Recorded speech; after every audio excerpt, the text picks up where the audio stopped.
trastorno depresivo mayor también tienen otras utilidades, incluso en otras enfermedades que no tienen que ver con trastornos mentales.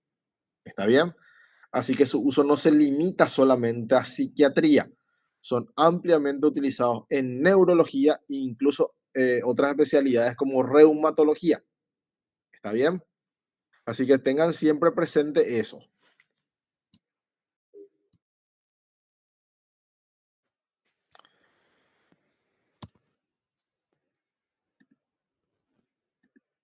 Bueno, vamos a hablar un poquito de cómo sucede la depresión y por qué pasa la depresión para entender cómo funcionan los antidepresivos.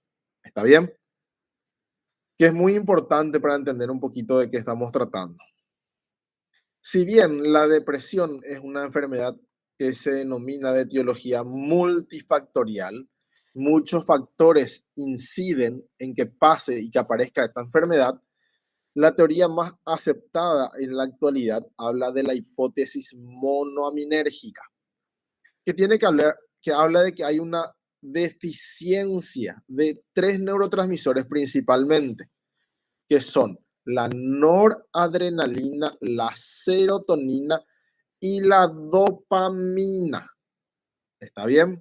Los tres neurotransmisores monoaminérgicos que están en el cerebro. Esta teoría habla de que todo este sistema de neurotransmisores presenta un mal funcionamiento. Y como digo, mal funcionamiento es algo muy general, porque este mal funcionamiento puede abarcar muchísimas cosas, chicos. ¿Está bien? En distintos lugares puede haber fallas que nos llevan a estar deprimidos. Y de nuevo, le repito algo, estar triste no es lo mismo que estar deprimido. Ustedes tienen que saber hacer esa diferencia, por más de que muchas veces ustedes incluso utilicen mal el término. Están tristes y dicen estoy deprimidísimo, ¿verdad? Y no es así. La depresión como enfermedad lleva un conjunto de signos y síntomas que hacen una construcción sindromática y hacen una enfermedad más allá de la tristeza. ¿Está bien? Y justamente ahí es donde entran los neurotransmisores. Dependiendo de cuál sea el que está fallando en determinada zona del cerebro, aparecen síntomas específicos. O sea, crea un perfil sintomatológico del paciente. ¿Está bien? Entonces, según esta hipótesis clásica de la depresión, cuando hay una cantidad normal de neurotransmisores, que son estas cositas que ustedes ven acá en colores, azul, amarillo, fucsia, creo, ¿verdad? Estamos en un estado normal sin depresión, ¿verdad? Pero cuando una de las fallas, que es generalmente la más aceptada, la más frecuente, que habla de que se reduce o se agota esa cantidad normal de neurotransmisores. Como ven, aquí hay poquito en comparación con esta, ¿verdad? Aparece la depresión por una deficiencia de la cantidad de neurotransmisor, ya sea porque se produce poco, porque hay un defecto en la estructura del neurotransmisor, porque no hay materiales para sintetizarlos, ¿verdad? Que pueden ser un montón de factores que produzcan esta deficiencia, esta poca cantidad. Y esta ya es una de las causas por la que aparece la depresión. Pero esta hipótesis se amplía un poquito y va mucho más allá de solamente un problema con el neurotransmisor de que, por ejemplo, como les dije, haya poco, se secrete, se produzca en poca cantidad y se amplía y habla de que tal vez el problema también pueda estar en un problema, vale la redundancia, en el receptor, en este receptor que está en la neurona que le sigue a la neurona que produce el neurotransmisor. Este receptor tendría que recibir el neurotransmisor, juntarse y que éste produzca el efecto que tendría que producir por esta unión. La segunda hipótesis habla de que hay un problema en los receptores de los neurotransmisores, en la neurona que tiene que recibir esos neurotransmisores. Y por ende no se puede cumplir la función. Y entonces ahí ya tenemos dos causas, ¿sí? Primero que nada, un problema con el neurotransmisor. Y segundo, un problema con el receptor, que puede haber poca producción también, por ejemplo. ¿Sí? Y se amplía. Ya tenemos dos causas entonces, chicos. Obviamente, dentro de cada causa, la 1 y la 2 que les mencioné, puede haber otras millones de causas dentro de ellas, pero nosotros vamos a quedarnos con lo sencillo. Un problema con el neurotransmisor y un problema con el receptor. ¿Sí? Entonces, ahí ya tenemos dos causas. ¿Sí? Y luego, hablando del receptor, ¿verdad? Diciendo que tal vez el problema esté allí, habiendo una cantidad adecuada de neurotransmisor, podemos pasar a una tercera hipótesis, en donde dice que no hay un problema con el neurotransmisor, ni siquiera un problema con el receptor, ¿sí? Pero el problema probablemente esté en el mensaje que tendría que mandar el neurotransmisor uniéndose al receptor. O sea, ya un problema dentro de la neurona. Digamos que yo a ustedes les envío un mensaje de texto al teléfono, ¿verdad? Y su teléfono, su WhatsApp recibe el mensaje. Pero al abrir el mensaje aparece algo que no se entiende, ¿verdad? Van a haber símbolos de repente dentro del mensaje que no tienen sentido. Y eso también podría pasar. La neurona envía un mensaje por el neurotransmisor, se une al receptor de la otra neurona, se unen sin problema, pero esa señal, ese mensaje que tendría que enviarse para producir un efecto dentro de la neurona se pierde o hay un problema con él. Y ahí ya se habla de que tal vez haya un problema a nivel de la transducción de la señal que viene de los genes, ¿sí? Una deficiencia en la transducción de esa señal entre el neurotransmisor, la neurona que envía el neurotransmisor y la neurona que recibe con el receptor, ¿sí? En presencia adecuada de neurotransmisores y de receptores, ¿sí? Y ese problema tiene que ver con un gen específico que se llama factor neurotrófico derivado del cerebro.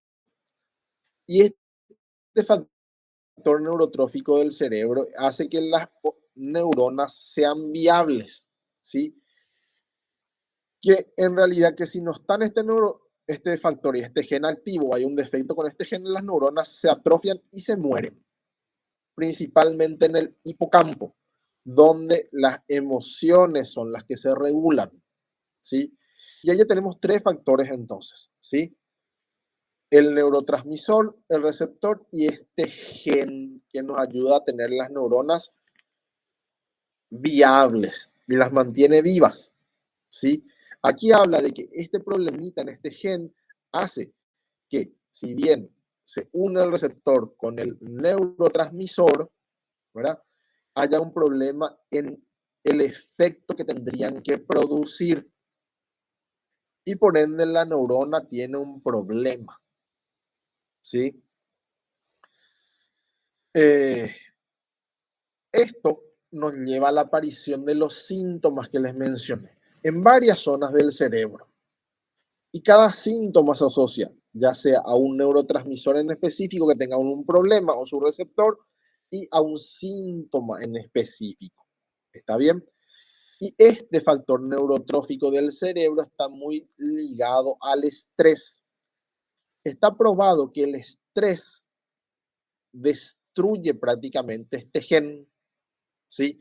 Y dentro de estrés podemos hablar de muchos factores, como por ejemplo, qué sé yo, sufrir maltrato, tener presión de muchas formas, ser víctimas de abuso, cualquier cosa que nos pueda afectar emocionalmente es un factor de estrés que hace que a través de la adrenalina, los glucocorticoides producidos en la suprarrenal y afecte la base del cerebro con el hipotálamo, hacen que en esta zona del hipotálamo que le mencioné se someta al estrés a esas neuronas y el gen se desactive, produciendo esos problemas en esas neuronas y sobreviniendo los síntomas depresivos.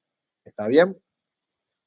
¿Y cuáles son los síntomas que nosotros vemos en la depresión y cuáles son los circuitos asociados a ellos?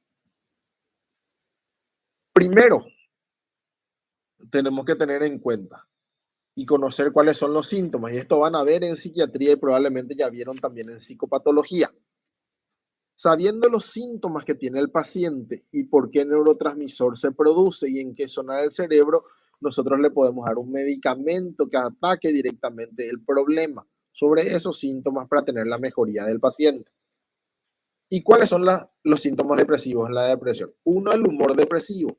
Incluye obviamente la tristeza, la desesperanza y la apatía o la anedonia. Y solamente se requiere uno de estos síntomas para hacer el diagnóstico de trastorno depresivo mayor. El paciente no necesariamente tiene que estar triste para estar deprimido. Solamente necesita estar apático o con anedonia, ¿sí? Más 4 de los síntomas siguientes. Cambios en el peso y en el apetito, que pueden incluir aumento del apetito o disminución del apetito. Por ende, aumento de peso y disminución de peso. Lo más frecuente es que haya falta de apetito y disminución del apetito. Y pérdida de peso, lo más frecuente, ¿sí? Pero no es raro que aparezcan en depresiones atípicas, aumento de la ingesta y aumento de peso. Otros síntomas son las perturbaciones del sueño. Lo más común que suceda es que haya insomnio, generalmente de conciliación y de mantenimiento, o sea, un insomnio mixto. Y por el polo opuesto, que no es tan frecuente y sería un síntoma atípico de la depresión, la hipersomnia, que el paciente tenga demasiado sueño. Al contrario de lo que se cree, ¿verdad? Que el paciente deprimido quiere dormir todo el día, no es así, tiene insomnio. Hay cambios en la psicomotricidad. Generalmente lo que más frecuentemente se ve es el retraso psicomotriz, ¿sí? El lentecimiento psicomotriz. Y por otro lado, en síntomas atípicos, en esas depresiones que tienen síntomas de ansiedad, por ejemplo, la agitación. El siguiente síntoma es el cansancio extremo asociado a falta de energía y alteraciones en el pensamiento con ideas de culpa, de minusvalía, etcétera. Y también hay cambios en la cognición y una disfunción ejecutiva, dificultad para la concentración, para la atención, problemas de memoria, etcétera. Y ideación suicida y pensamientos de muerte, que son los síntomas frecuentes y los criterios diagnósticos para hacer el diagnóstico de trastorno depresivo mayor. Y todos estos síntomas, como les mencioné, la fatiga, la anedonia, los problemas de atención y concentración, el cansancio, la culpa, el estado de ánimo deprimido, el apetito y el sueño, todos asocian a un problema con determinada zona del cerebro, que podrían ser el córtex prefrontal, el núcleo estriado, el tálamo, el hipotálamo, la amígdala, el hipocampo, por ejemplo, ¿verdad? Y todo esto se asocia a determinados síntomas y esto también se asocia a algún problema con algún neurotransmisor, ¿sí? Como por ejemplo, vamos a hablar del humor depresivo o el estado de ánimo deprimido. Aquí estamos hablando de que hay un problema con la serotonina o los receptores de la serotonina en diferentes zonas del cerebro, en el córtex prefrontal y en la amígdala, así como también con la noradrenalina y la dopamina. O sea, la tristeza patológica, la desesperanza se debe a una disminución en la funcionalidad de los tres neurotransmisores. En mayor o menor medida, alguno de ellos, pero se asocia a una disfunción de los tres. ¿Está bien? La apatía o pérdida de interés, generalmente asociado a la noradrenalina y a la dopamina, principalmente en la corteza prefrontal y en el hipotálamo. ¿Está bien? Entonces, este síntoma, la apatía, la falta de motivación, que puede llegar a incluso la bulia, se debe principalmente a la noradrenalina y a la dopamina. Y el sueño, ya sea principalmente el insomnio, como dijimos que es lo más frecuente, a una disregulación con la serotonina, la noradrenalina y a la dopamina. En cambio, cuando hay una hipersomnia, un aumento del sueño, se debe principalmente a una disfunción, a la alza de la serotonina. El cansancio, principalmente, a una disminución importante de los niveles de noradrenalina y dopamina. Los problemas que tienen que ver con la cognición, a la noradrenalina y la dopamina en las zonas superiores del córtex prefrontal. Y todo lo que tiene que ver con la agitación psicomotriz o retraso psicomotriz asociado a los tres neurotransmisores, pero principalmente se debe a la dopamina. El apetito a la serotonina, ya sea en su aumento o disminución, asociado a la regulación a través de la serotonina de otros neurotransmisores, como por ejemplo la histamina. Y la ideación suicida y los pensamientos de muerte están asociados a una disminución importante de la serotonina, ¿sí? La culpa, la inutilidad, la minusvalía, todo asociado a la serotonina. Y esto se ve mucho a lo que se llama un afecto positivo y afecto negativo que puede aumentar o disminuir en el paciente deprimido. Y esto es una forma de ejemplificar lo que pasa con el paciente deprimido. El afecto positivo generalmente se reduce. ¿Qué es el afecto positivo? Lo bueno, digamos, el buen humor, la capacidad de experimentar placer, el interés por las cosas, la cantidad de energía que tenemos, que se va reduciendo mucho. Entonces, si se reduce la cantidad de sentir alegría, aparece el humor depresivo, la pérdida de la felicidad, la pérdida del interés, la pérdida de la capacidad de experimentar placer, la pérdida de energía, del entusiasmo, los problemas de la cognición, ¿sí? Y se deben principalmente a una disminución de la dopamina y la noradrenalina, como vimos. En cambio, comienza a aumentar mucho lo que es el afecto negativo, todo lo que tiene que ver con la irritabilidad, la hostilidad, la culpa, los sentimientos de soledad, ¿verdad? Y el humor depresivo. Chicos, yo no puedo leerles cuando estoy transmitiendo Justo la... te iba a hablar, profe. Sí, Lamento mucho interrumpirte, pero se escucha muy entrecortado, muy ajá, interferido y creo que está pasando a varios de mis compañeros. No sé si estarías usando algún auricular o algo, o si puede no, ser por la transmisión de la cámara, no sé, no pero se estoy, escucha muy no entrecortado. estoy, no estoy usando ningún dispositivo, chicos. ¿Me escuchan mejor ahora? Voy a intentar acercarme un poquito más. No sé si ha de ser la señal de internet, pero no estoy usando ningún dispositivo.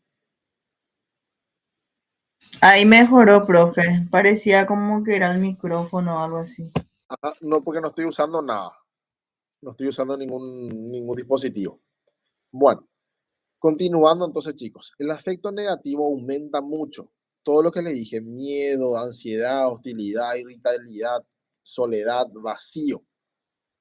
Y se ve de esta forma. Todo lo bueno y positivo del paciente se reduce mucho y aumenta todo lo que es malo. Y se asocian a una disfunción de los neurotransmisores, como lo mencioné. Lo bueno a una disminución de la noradrenalina y la dopamina y el aumento de lo malo a la noradrenalina y la serotonina. Y todo esto le menciono por qué, ¿sí? Porque es importante saber por qué aparecen esos síntomas y son causados por qué problema para poder darle el remedio para eso. ¿Está bien? Ahora, vamos a hablar un poquito de los principios generales de la acción de los antidepresivos. ¿Qué buscamos hacer nosotros con el antidepresivo? Y la respuesta generalmente es obvia, curar de la depresión. Pero vamos a ver que no es tan sencillo como parece el término de curar, ¿sí? Y lo que nosotros buscamos es que el paciente tenga respuesta al tratamiento, ¿sí? Los pacientes que tienen un trastorno depresivo mayor y reciben un tratamiento con cualquier antidepresivo suelen mejorar sus síntomas, ¿sí? Y cuando los síntomas se reducen por lo menos en el 50% o más, se dice que hay una respuesta al tratamiento. ¿Qué quiere decir eso? Que el paciente está recibiendo un tratamiento adecuado y el antidepresivo le está funcionando. Si en el transcurso del tiempo de tratamiento adecuado no hay una mejoría, por lo menos del 50%, decimos que el tratamiento no tiene respuesta. Entonces el antidepresivo no nos está funcionando. Este solía ser antes el objetivo con los antidepresivos, reducir los síntomas sustancialmente por lo menos en un 50%. Ahora se busca obviamente una respuesta de por lo menos el 100%, ¿sí? Entonces, respuesta decimos cuando el antidepresivo funciona, ¿sí? Y nosotros vemos acá el umbral de la eutimia. El paciente viene, el solcito, los pajaritos, todo tranquilo. ¿Está bien? El paciente deprimido se suele ver acá, en el umbral más bajo, ¿sí? Al administrar un antidepresivo, nosotros esperamos que por lo menos mejore un 50% o más para decir que hay una respuesta y que el tratamiento está funcionando, que el antidepresivo funciona. ¿Está bien? Ese es nuestro objetivo, que el antidepresivo demuestre una mejoría de los síntomas, que produzca una mejoría de los síntomas, ¿sí? Y luego tenemos el siguiente término que se habla del... Profe, Sí, ¿cómo se mide si es que mejoró en un 50%? ¿En qué porcentaje está ahí tenemos, chicos, habiendo respuesta? una respuesta clínica a la entrevista, obviamente haciendo un examen psíquico, y tenemos también materiales que nos pueden ayudar, como los tests, como la escala de presión de Hamilton, por ejemplo, o la de Beck. No sé si ya tienen familiaridad con ellos. ¿Conocen? Profe, entonces también se podría ver en el relatorio del paciente si es que él refiere, por ejemplo, preguntarle, ¿en qué porcentaje sentís que tus síntomas han mejorado? Totalmente, se ¿No? puede utilizar. Ah, Pueden usar una ah, escala de ok. 1 al 10. Pero ustedes van a ver, por ejemplo, y voy a retroceder un poquito. Acá nosotros tenemos, perdón, 1, 2, 3, 4, 5, 6, 7, 8, 9 y 10, ponerle síntomas, ¿verdad? Y usted le pregunta, ¿cómo está tu estado de ánimo? Mejoró mucho, ya no me siento deprimido. ¿Tenés interés sobre las cosas? Sí, tengo súper interés, ya estoy más alegre, tengo motivación, hago más las cosas, volví a hacer las cosas que no hacía. ¿Cómo está tu apetito? Todavía no tengo apetito. No puedo comer, no tengo ganas, la comida no me sabe bien, no disfruto todavía de comer. ¿Cómo está durmiendo? Todavía no regularicé mi sueño, me cuesta mucho quedarme dormido. Pero yo, por ejemplo, tampoco está más con un retraso psicomotriz, ya tiene buena movilidad, ya no se siente cansado, ya no tiene ideas de culpa, ya su concentración y atención mejoró, ya no tiene ideas, son suicida. ¿Cuántos síntomas mejoraron? La mayoría y dos. Entonces ustedes pueden hacer un porcentaje de la mejoría ahí del paciente, haciendo solamente la entrevista clínica. ¿Está bien? Pero como les mencioné, hay test que nos pueden ayudar con puntuación para poder ver si hay una respuesta y si se llega a una remisión, por ejemplo. Ustedes ya vieron esto en psicometría probablemente, ¿verdad? Ya vieron cuáles son los tests o están dando ahora. Chicos, Algunos test ya vimos, profe, como el BDI, ¿qué más? y ese es lo que me acuerdo. Ninguno. ¿Alguien más?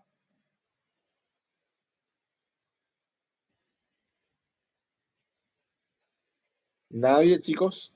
Había otro profe que era una El, escala de depresión. el Pero no- IDER, que es depresión, inventario de depresión, estado rasgo. Sí, ese era. Ahora, muchos de los test que ustedes conocen, y voy a intentar llevarles algunos en la próxima clase para que tengan familiaridad con esos, pueden hacer ustedes una escala que dura, que si yo hacer el test en el consultorio 10 a 15 minutos, ¿verdad?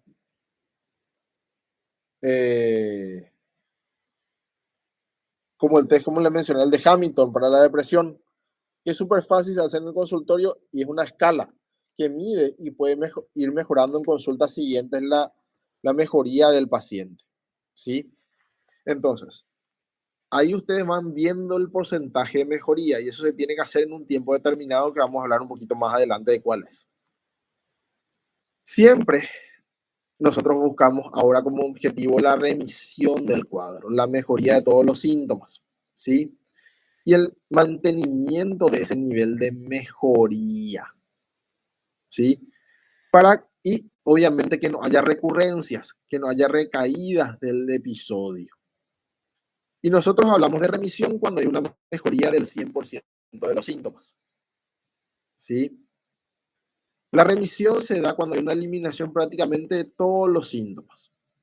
Y se denomina remisión durante los primeros meses. Y luego se denomina recuperación. ¿Está bien? Si esto se mantiene por 6 a 12 meses después de llegar a la remisión. ¿Está bien? Los pacientes no solamente están mejor, sino están bien y se sienten ya mejorados totalmente, ¿sí? Pero todavía no están curados, ¿sí? Porque hay un tiempo determinado donde la depresión puede recurrir todavía. ¿Está bien? ¿Sí? Profe, entonces sería remisión tipo 6 meses y después ya sería recuperación. Exactamente. 6 meses Ok. más o hasta cumplir un año o incluso toda la vida. Porque determinados casos requieren el uso de antidepresivos de por vida. Vamos a hablar un poquito más adelante de eso. ¿Sí? Entonces, generalmente el tratamiento antidepresivo inicia en esta línea de tiempo, en lo que se denomina la fase aguda, que dura 6 a 12 semanas aproximadamente. 6 a 12 semanas serían ¿cuántos meses? 12 semanas. 3 meses más o menos, 3 3 a meses. 4 meses aproximadamente. En general, ahí se ve una remisión completa de los síntomas. ¿Está bien? Y luego se pasa a la fase de continuación del tratamiento, que dura 4 a 9 meses, incluso hasta un año. Desde el inicio, obviamente. ¿Está bien? Entonces, ahí tenemos el periodo de remisión. Pasando a la fase de recuperación, que sería la fase de mantenimiento en el caso del tratamiento, que puede durar un año o toda la vida. ¿Está bien?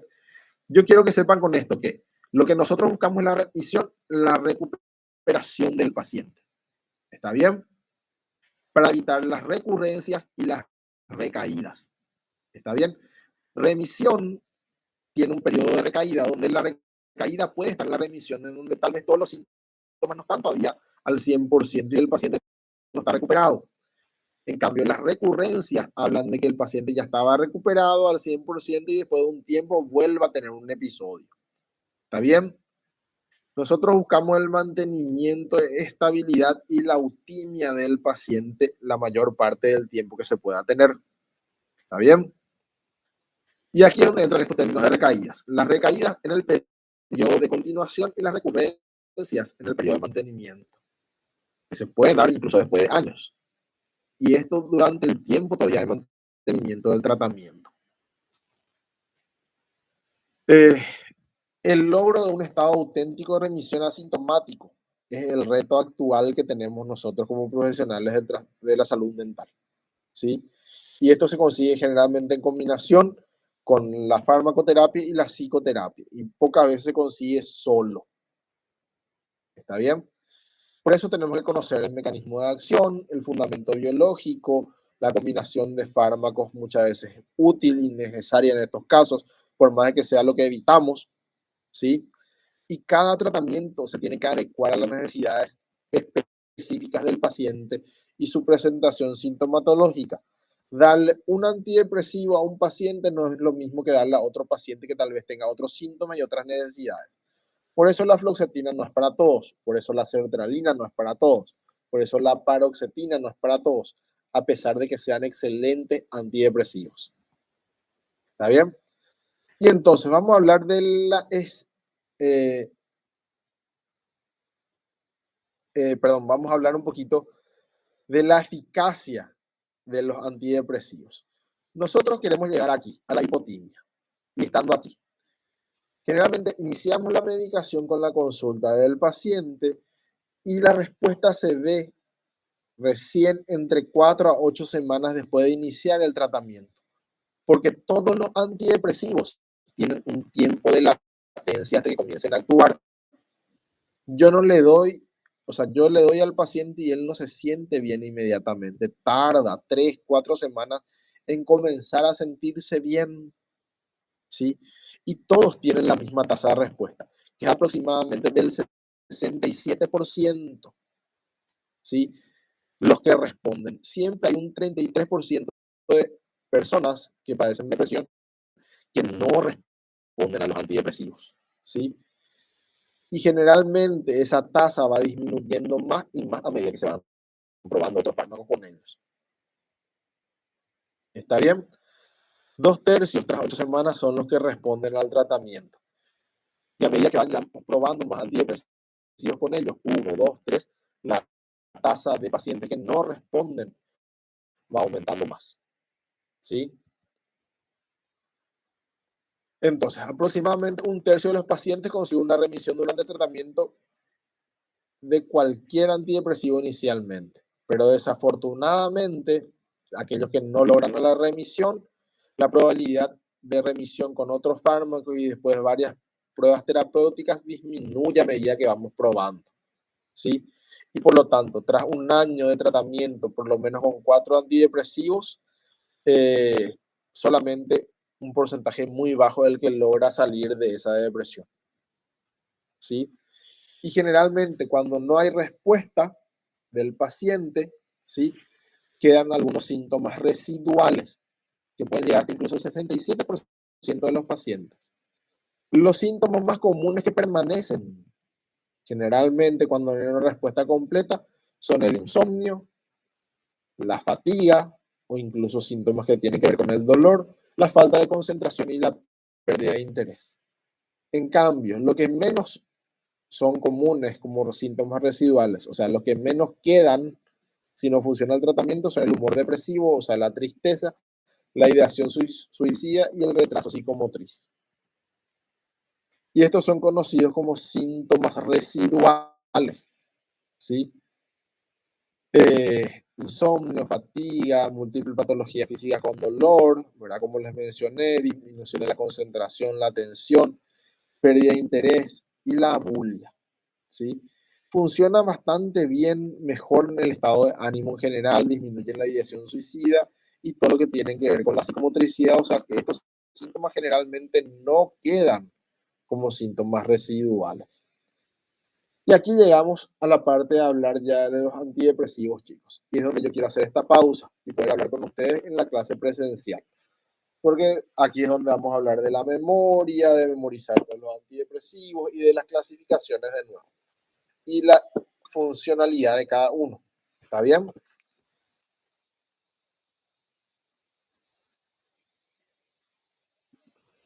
¿Tienen alguna pregunta? Profe, en algún punto dijiste que llegando casi a la abulia. ¿Sería Sí. porque la abulia es mucho más complejo que la anedonia? ¿O? La abulia generalmente no tiene que ver con la anedonia, sino con la apatía, ¿sí? Y la abulia habla ya de una pérdida de la motivación que tiene que ver con el impulso motor incluso ya. Y el paciente describe generalmente como no me interesa nada, no hago nada, pero tampoco tengo la fuerza ni para moverme para hacer las cosas. Incluso si llegan a tener ganas, no pueden Podría moverse. decirse que es o sea, es más complejo otra vez. Totalmente, pero tiene que ver más con el interés que con la capacidad de sentir placer. Gracias. Está asociado a eso, claro. ¿Alguna otra pregunta, chicos y chicas? Profe, ¿cuál era el que se podía ver en recuperación? O sea, remisión era recaídas y recuperación, ¿cuál era? Recurrencias. Ah, ok. Gracias, profe. O sea, remisión se ve cuando el paciente todavía no está mejorado del todo, ¿sí? Y recurrencia es cuando el paciente ya está bien y la enfermedad vuelve o recurre. ¿Está bien? Sí, profe, súper. Bueno, ¿alguien más? Profe, y no sé si habría, no sé si se dijo, ¿verdad? Todavía tengo toda la clase, pero no sé si se dijo en algún momento, si, o sea, cuáles son los criterios para decir que una persona va a tener que tomar, va a tener que medicarse, digamos, por el resto de su vida. Todavía no hablamos de eso, Mauro, pero está programado hablar de eso en la siguiente clase, ¿sí? Entonces no hablamos, dale, profe, gracias. Hablemos del tratamiento, pero lastimosamente sí hay criterios que nos ayudan a decidir el tiempo del tratamiento en el paciente. Pero como les mencioné también en la clase, el tratamiento mínimamente dura un año, chicos. Por más de que el paciente a los 3 o 4 meses ya esté súper bien, se siente, ya no está deprimido, pero hay que mantener el tratamiento mínimamente durante un año para evitar qué cosa. Las recaídas. Exactamente, Mauro. Súper bien. ¿Está bien? Entonces, tengan muy en cuenta eso. Y esto es generalmente la causa por la que muchos pacientes abandonan el tratamiento antes de tiempo. Ya dicen, me siento bien, ya me curé. Dejan el tratamiento y los síntomas vuelven a dejar el antidepresivo. Profe, entonces sería porque más o menos es como que toma un año estabilizar a nivel metabólico, dopaminérgico y todo eso el sistema. Por eso es que más o menos un año. Exactamente. Y eso les voy a explicar todito, les voy a hacer una tabla súper entendible para que ustedes puedan tener también en cuenta con sus pacientes.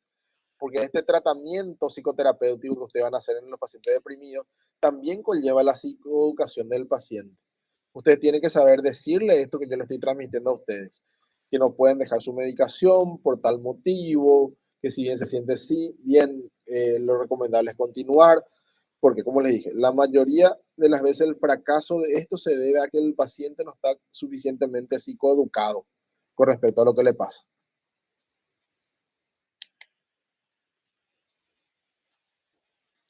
¿Otra pregunta, chicos?